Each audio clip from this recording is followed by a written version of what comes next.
সবচেয়ে ইন্টারেস্টিং একটা বিষয়, ভালো করে বুঝো, ভালো করে বুঝো। জিভে ঘা হয় না বাবু, জিভে ঘা হয় না, কেন হয়? স্কিন প্রবলেমের জন্য। জিভে ঘা হওয়ার কারণ, জিভে ঘা হলে কি করো তোমরা? ওষুধ খাও। কিসের ওষুধ খাও? জিভের ঘা ঠিক করার জন্য। কি করার জন্য? ওষুধ খাও তো, কি করার জন্য? কিসের ওষুধ দেয়? ঘায়ের জন্য। কিন্তু আমি প্রথম থেকে বলছি যে জিভের ঘা কেন হয়, ভালো করে বুঝবে জিভের ঘাটা কেন হয়। জিভের ঘা হওয়ার কারণ আছে বাবু। জিভের ঘায়ের তো ওষুধ খাওয়ার দরকারই নেই, এমনি এমনি সেরে যাবে। ভালো করে কিন্তু বুঝবে, জিভের ঘা এমনি এমনি সেরে যাবে। আগে বলি জিভের ঘাটা কেন হয়। আমাদের যে লার্জ ইন্টেস্টাইন আছে না, ওখানে একটা প্রবলেম দেখা দেয়, বাথরুম ঠিকঠাকভাবে ক্লিয়ার হচ্ছে না। ওই যে বললাম যে আমারই কিছুদিন আগে জিভে ঘা হয়েছিল। তো আমি যে বাড়িতে পড়াতে গেছি, আমি বেশি পড়াই না, বাট একটু পড়ানোর শখ আছে বলে একটু পড়াতে যাই, মানে আমার ইচ্ছে, পড়াতে ভালো লাগে আমার। তো গেছি আমি, তো একজনের বাড়িতে গেছি পড়াতে। তো আমার টয়লেট পেয়েছে জোরে, সকালবেলা গেছি, তো তাড়াহুড়ো করে টাইম আমার একটু লেট হয়েছে, তাড়াতাড়ি করে বেরিয়েছি, দেরি করে ঘুমিয়েছিলাম, দেরি করে উঠেছি।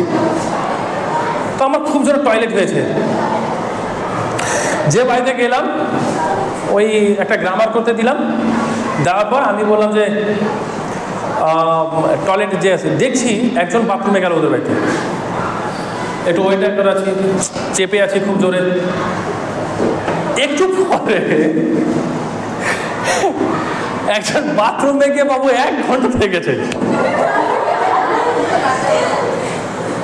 আমি তো কোন রকম করে চেপে আছি। যাওয়ার পর তো মহিলাটা অবশ্য উনি প্রেগনেন্ট ছিলেন, ওনার একটু, যারা গর্ভবতী থাকেন ওদের একটু সমস্যা হয়। তখন আমি বাড়ি আসলাম 1.5 ঘন্টার পর। পেট কিন্তু আমার বেশ কিন্তু ফুলে গেছে, ঠিক। আমার টয়লেট কিন্তু ক্লিয়ার হলো। 3 থেকে 4 দিনের মধ্যে বাবু আমার জিভে কিন্তু ঘা বেরিয়ে গেল। কেন বেরোলো জানো? এই যে বাথরুমটা কি হচ্ছে আমার বেগ, আমি এটাকে আটকে দিলাম। ও বলছে আমি রাখবো না, আর আমি চেপে আছি। তখন কিন্তু ওই জায়গায় একটা কিন্তু ইনফেকশন টাইপের হয়ে গেল, জিভে আমার ঘা হয়ে গেল। তখন আমি বুঝলাম যে জিভে ঘা হয়েছে, মতলব আমার লার্জ ইন্টেস্টাইনে কি হয়ে গেছে, আমার প্রবলেম হয়ে গেছে। বুঝতে পারছো তো? তো জিভে ঘা মানে বুঝবা যে লার্জ ইন্টেস্টাইনে প্রবলেম হয়েছে। এটা সহজ উপায় আছে বাবু, ওষুধ খাওয়ার কোনো প্রয়োজন নেই। প্রোগ্রামটাই হচ্ছে আমার নো মেডিসিন, ঠিক আছে? তোমাদের যদি কোনো কিছু অসুবিধা হয়, আমি আমাদের এনজিওর হচ্ছে হোয়াটসঅ্যাপ নাম্বার দিয়ে দেবো। অনেকজন কলকাতা, শিলিগুড়ি, বাংলাদেশ থেকে প্রচুর জন দেখে, সবাই দেখে। কারো যেটা সমস্যা আমার হোয়াটসঅ্যাপে আমাকে পাঠায়, আর ইউটিউবে কমেন্টও করে। তো তোমরা ওখানে বলতে পারো যে কোনো সমস্যা। তখন আমি কি করলাম, সকালে ঘুম থেকে উঠে কিন্তু জল পান করলাম, মানে জল আমি ডেলি পান করি। তখন সকাল আর সন্ধ্যা 2 টাইম করে কিন্তু আমি গরম জল পান করতে লাগলাম।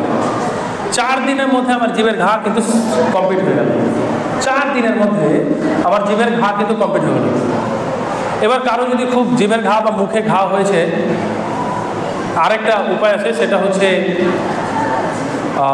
তোমার হচ্ছে হোমিওপ্যাথি মেডিসিন আছে, একটা হচ্ছে বোরেক্স 30, ঠিক। ওটা 1 দিনের মধ্যে ক্লিয়ার হয়ে যাবে। 1 ফোঁটা 1 গ্লাস বা 2 গ্লাস জলের মধ্যে দিয়ে ওটাকে 3 ভাগ করে নেবে। ক ভাগ করবে? ধরো 1 গ্লাস জল আছে, ওর মধ্যে 1 ফোঁটা দিয়ে দিলে। এবার ওই জলটাকে 3টা ভাগে ভাগ করবে। 3টে ভাগে কি করবে? ভাগ করবে। ভাগ করে 10 মিনিট পর পর পান করে নেবে। 1 দিনের মধ্যে লার্জ ইন্টেস্টাইনের যে প্রবলেম ছিল ক্লিয়ার হয়ে যাবে, জিভের ঘা কমপ্লিট। বা এই যে বললাম সকাল আর সন্ধ্যা 3-4 দিন যদি জল পান করো গরম, অটোমেটিক কি হবে, লার্জ ইন্টেস্টাইনের যে প্রবলেম সেটা কিন্তু ক্লিয়ার হয়ে যাবে, আর মুখে যে আমার জিভে যে ঘা ছিল সেটা কিন্তু কি হয়ে যাবে, ক্লিয়ার হয়ে যাবে। বোঝা গেছে? জি হা, জিভ হা করো, জিভ বের করো। এবার বুঝাচ্ছি জিভকে দেখে তুমি কি করে বুঝবে যে আমার কি হয়েছে। ধরো জিভটা আমার লাল হয়ে গেছে, আমাদের পিঙ্ক কালার হচ্ছে কি, গোলাপি কালার কি আমাদের নর্মাল কালার, মানে হেলদি। তোমার বডি কি আছে, সুস্থ আছে। যার পিঙ্ক কালার আছে জিভ, যার পিঙ্ক কালার সে সুস্থ আছে। যদি জিভ যদি রেড কালারের হয়, লাল হয়েছে, মানে বুঝবে তুমি জ্বর এসছে। জ্বর কিন্তু আমাদের বন্ধু। জ্বর হলে কিন্তু মেডিসিন খাওয়ার কোনো প্রয়োজন নেই। ঠিক, জ্বর কিভাবে ঠিক হয়ে যাবে সেটা আমি কিন্তু তোমাদেরকে বলে দেব। জিভের কালার যদি সাদা হয়ে যায়, কি বললাম, জিভের কালার যদি সাদা হয়ে যায় তাহলে বুঝবে ইনফেকশন হয়েছে। জিভের কালার যদি সাদা হয়ে যায় তাহলে বুঝবে কি ইনফেকশন হয়েছে। জিভের কালার যদি ধূসর হয়ে যায় তাহলে বুঝবে কি লং টার্ম ডাইজেস্টিভ সিস্টেমের প্রবলেম হয়েছে, পেটের প্রবলেম হয়েছে। বোঝা গেল? আর চোখ যদি হলুদ হয় কি বুঝবে, জন্ডিস হয়েছে। ভালো তো জানো ভাই, ঠিক। তো চোখ যদি হলুদ হয়ে যায় কি বুঝবে, জন্ডিস হয়েছে। এই জিভের মধ্যে, জিভ হা করো, জিভের মধ্যে জিভ যদি মোটা হয়ে যায়, স্বাভাবিক থেকে জিভ যদি মোটা হয়ে যায় তাহলে বুঝবে যে লিভার ফ্যাটি হয়েছে। কি হয়েছে? লিভার ফ্যাটি হয়েছে। আর লিভারকে কিন্তু আমাদের সেকেন্ড ব্রেন বলা হয়। Liver is the best important কিন্তু ইন আওয়ার বডি। লিভার একটা এমন একটা অর্গান বাবু, লিভার হচ্ছে আমাদের সেকেন্ড ব্রেন, বডির সেকেন্ড ব্রেন। কিন্তু বুঝাতে পারলাম? বুঝতে পেরেছ? তো জিভ যদি মোটা হয়ে যায় তাহলে বুঝবে যে লিভার ফ্যাটি হয়েছে। লিভার কি হয়েছে? ফ্যাটি হয়েছে। জিভ ধরো, জিভ ওপর দেখো, এই যে লম্বা লম্বা লম্বা লম্বা যদি দাগ পড়ে যায় নীল আকারের, কি বুঝালাম? তাহলে বুঝবে যে লিভার ড্যামেজ হয়ে গেছে, না তো লিভারে পাথর গল ব্যাডারে না লিভার এর প্রবলেম হয়েছে। ঠিক, বোঝা গেল?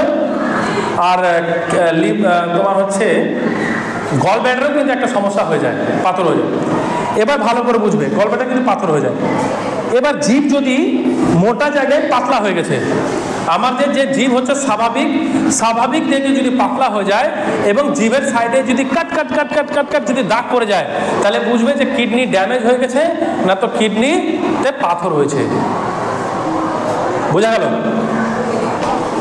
আজকে থেকে আমি বলে দিচ্ছি, কারো যদি কিডনিতে পাথর হয় অপারেশন করার কোনো প্রয়োজন নেই। আমি এই ভিডিও চলার সময় আমি কিন্তু যে হোমিওপ্যাথি যে নামটা আছে আমি কিন্তু ডিসপ্লে করে দেবো, ঠিক আছে, লিখে দেবো, ভালো করে বুঝবে। দেখো মনে কতটা রাখতে পারো। তো গলব্লাডারে যদি পাথর হয়, কিডনিতে যদি পাথর হয়, 1 থেকে 1.5 মাসের মধ্যে পাথর যতই বড় হোক ফেটে কিন্তু বেরিয়ে যাবে।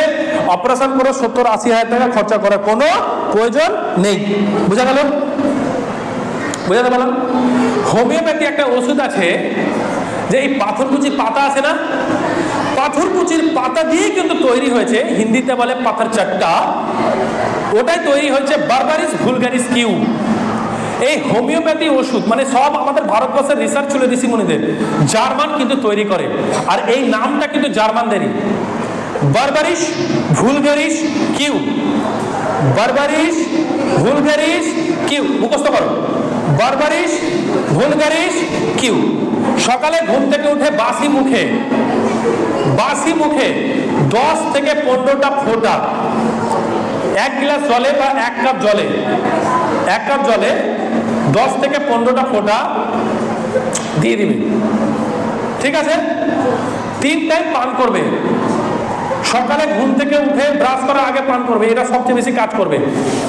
3 টাইম পান করবে। ঠিক 1 মাস 1.5 মাসের মধ্যে পাথর ফেটে বেরিয়ে যাবে। ইউএসজি বা সোনোগ্রাফি করে নেবেন। তারপরে কি করতে হবে, আরেকটা ওষুধ আছে যেটা ভবিষ্যতে কোনোদিন কিডনিতে পাথর হবে না। দেখো না, কিডনিতে পাথর হয়েছে, অপারেশন করিয়েছে, কিছুদিন পর আবার হয়েছে, শুনেছো না বাবু? তাহলে অপারেশন করানোটা কিডনির পাথর সলিউশন নয়। কি নয়?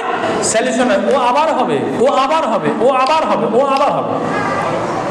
তো যখন সোনোগ্রাফি করানো হলো, বারবারিস ভুলগারিস কিউ, যে আমি ডিসপ্লেতে ভালো করে লিখে দেবো দিনে কতবার কি, তোমরা এখন ভুলে যাবা হয়তো, ভিডিওটা দেখবে। তখন কি হবে, যখন সোনোগ্রাফিতে ইউএসজি পেটের করালে দেখে পাথর ফেটে বেরিয়ে গেছে, তখন চাইনা 1M1000 হোমিওপ্যাথি আরেকটা ওষুধ, ভালো করে বুঝো, বুঝতে পারলাম? চাইনা 1M1000 একটা ওষুধ আছে হোমিওপ্যাথি, ও দিনে একদিনই পান করতে হবে 3 টাইম, একদিনই পান করতে হবে 3 টাইম। ভবিষ্যতে আর কিডনিতে কোনোদিন পাথর হবে না, গ্যারেন্টি আমি দিলাম, কোনোদিন হবে না। নাম্বার 2, ওষুধ চলাকালীন যার পেটে পাথর হয়েছে ক্যালসিয়াম জাতীয় কোনো খাবার খাওয়া যাবে না, টক জাতীয় কোনো খাবার খাওয়া যাবে না। ও আরেকটা জিনিস আমার মনে পড়লো, ওই দুধের কথা বলতে গিয়ে, দুধের সাথে কোনো টক ফল খাবে না। দেখো না, দুধের সাথে ওই বেদানা কি যেন সব দিয়ে খায়, যে কি কি, দুধের সাথে কোনো ফল মিক্স করবে না। বুঝাতে পারলাম? এটা মাথাতে কিন্তু রাখবে, টক ফল হোক খাবে না। তাহলে ক্যালসিয়াম, তাহলে মেডিসিন চলাকালীন কোনো রকম ভাবে ক্যালসিয়াম জাতীয় কোনো খাবার খাওয়া যাবে না। তাহলে কি, ক্যালসিয়াম জাতীয় হচ্ছে ফল, কলাতে বেশি ক্যালসিয়াম আছে, মৌসুমি, এগুলো খাবার খাওয়া যাবে না। দুধ, মাছ, মাংস এগুলো খাওয়া যাবে না। বোঝা গেল? ভালো করে বুঝবে। এবার পেটে পাথর কিসের, পেট খারাপের কারণে হয়। মাছ যদি তোমরা, মাছ বেশি কে খায়? মাছ যারা অতিরিক্ত খায়, সপ্তাহে 2 বা 3 বার, তাহলে কি হয়, মূত্র খরা হয়ে যায়। মূত্র খরা হয়ে গেলে কিন্তু পেটে পাথর হয়। জল যদি কম খাও, তার ফলেও কিন্তু পেটে পাথর হয়, কিডনিতে পাথর হবে। বোঝা গেল? বোঝা গেছে? তাহলে ওষুধ চলাকালীন বাবু ক্যালসিয়াম জাতীয় কোনো খাবার খাবে না, তাড়াতাড়ি কিন্তু সেরে যাবে। ঠিক আছে? খাবার ক্যালসিয়াম জাতীয় কোনো খাবার খাবে না। ওষুধ তো খাচ্ছ, কিন্তু তুমি এগুলো মানছো না, তাহলে কিন্তু ঠিক হবে না, তাহলে পাথর কিন্তু ফেটে বেরাবে না। বুঝতে পারলাম? এবার আমি তোমাদের কাছে একটা রায় নিচ্ছি, আর একটা টপিক আছে, শেষ করে দিব। কে কতটা শিখলে বলো, কতটা ভালো লাগলো? কতটা ভালো লাগলো বলো, সবাই বলাচ্ছে কতটা ভালো লাগলো? কতটা মনে হলো যে আমাদের কাজের? সবগুলো কাজের না, সবগুলো কাজের। এই এই এই জিনিসগুলো ফলো করলে বাবু জীবনে কোনোদিন তোমরা অসুস্থ হবে না, কোনোদিন অসুস্থ হবে না। এবার হচ্ছে